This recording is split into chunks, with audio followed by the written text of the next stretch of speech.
तमाम प्रयास के बाद भी बड़े बड़े नेताओं का घोषी में आना जाना हुआ, उसके बाद भी बीजेपी को सफलता नहीं मिला और यह चुनाव हार गए। इसको कैसे देखते हैं आप?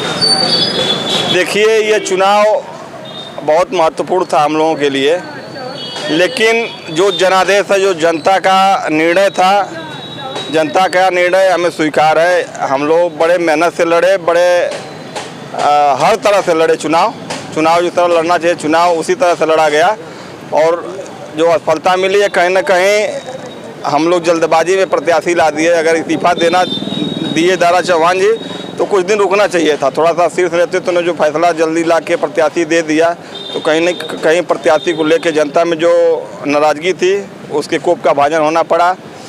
और समीक्षा भी हम लोग किए हैं उसकी, कहीं और तमाम चीज़ें थी जिसके कारण हम लोगों की हार हुई, लेकिन जो जनादेश है स्वीकार है और हम लोग हार को स्वीकार किए। फिर आगे चल के 2024 की तैयारी करके और उसको सुधारा जाएगा। जो भी कमी रही है उन सब विषयों पर लग के और उसको सुधार के 2024 में पुनः मोदी जी की सरकार बनाने के लिए हम लोग काम करेंगे।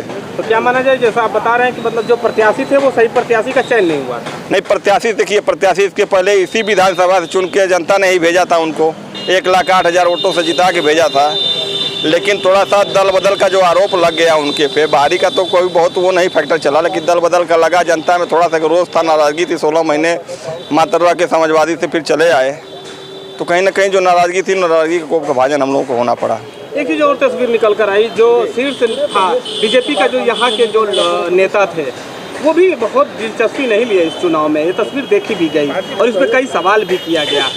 ये कहाँ तक सही है? नहीं, देखिए, यह उपचुनाव था और शीर्ष नेतृत्व पूरा लगा था, तो कोई भी भारतीय जनता पार्टी कार्यकर्ता इधर उधर नहीं कर पाया। भारतीय जनता पार्टी कार्यकर्ता पूरी ईमानदारी और पूरे मनोयोग से लगा था। चूक कहाँ हो गई और इतना बड़ा अंतर से आप लोग चुनाव हार गए? नहीं, देखिए, अंतर बड़ा और छोटा नहीं। जितना हम लोग इसके पहले भी चुनाव हुआ था, विजय राजभर जी 86,000 वोट पाए, तो उसमें कुछ ही मत कम पाए। भाजपा तो जितना वोट पाई थी उतना पाई गई, और कुछ वोट जो चढ़ना चाहिए था, चूँकि बसपा अगर प्रत्याशी लड़ाती तो हम लोग अच्छे अंतरों से जीत जाते। तो जो मतदाताओं में एक तो समीकरण नहीं बन पाया, मतदाता समझ नहीं पाए, वो मतदाता कंफ्यूज होकर इधर से उधर चले गए, जिसकी वजह से हार हुई। ओम प्रकाश राजभर एक लिस्ट जारी की है, वो बोले कि राजभर समाज का वोट तो भरपूर हुआ है, जो और भी दल थे, जो और भी लोग हमारे साथ थे, उनका वोट आया नहीं है। तो ये कहाँ तक? अब ओम प्रकाश राजभर की बात हमसे न करें तो बेहतर। ओम प्रकाश राजभर कितने बड़े नेता हैं, समीकरण बना के आधा तो उकसा के जनता को भड़का के वही नुकसान करा दिए हम लोगों का। अगर जनता को न उकसाते तो कितने ज़्यादा वोटर हम लोगों को वोट करने वाले थे। जो नाराज़गी थी, दोनों प्रत्याशी को जनता नकार रही थी। जनता के ग्राउंड लेवल पर जाएंगे तो दोनों प्रत्याशियों को जनता नकार रही थी। तो कहीं ना कहीं जो वोट ट्रांसफ़र होना चाहिए इधर का उधर, थोड़ा सा इनके बड़बोलेपन की वजह से कुछ नुकसान हो गया हम लोगों का। मगर वो तो मंचों से लगातार बोलते रहे और आपके नेताओं लोग, बीजेपी के नेता मुस्कुराते रहे और उन्होंने कहा कि हम 50,000 से अधिक जिताएंगे। भाई देखिए, वोट देना मन से बोलना दोनों अलग के विषय हो गया भैया। वोट जनता जो है कि देती है, और मन से तो कोई भी भाषण दे के चला जाएगा।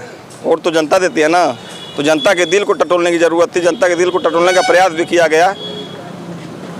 राजभर समाज को लेकर बड़ा कंफ्यूजन है। एक तरफ ओम प्रकाश राजभर दावा करते हैं कि हमारे वोटर हैं, एक तरफ बीजेपी दावा करती है कि हमारे वोटर हैं। देखिए, राजभर समाज को ही लेकर इतना कंफ्यूजन क्यों है? देखिए, राजभर समाज को अगर लेकर कंफ्यूजन है, दारा चौहान इतने बड़े नेता हैं, तो खुद स्वयं लड़के अकेले देख ले, समझ में आ जाएगा। भारतीय जनता पार्टी के पक्ष में राजभर समाज है और रहेगा।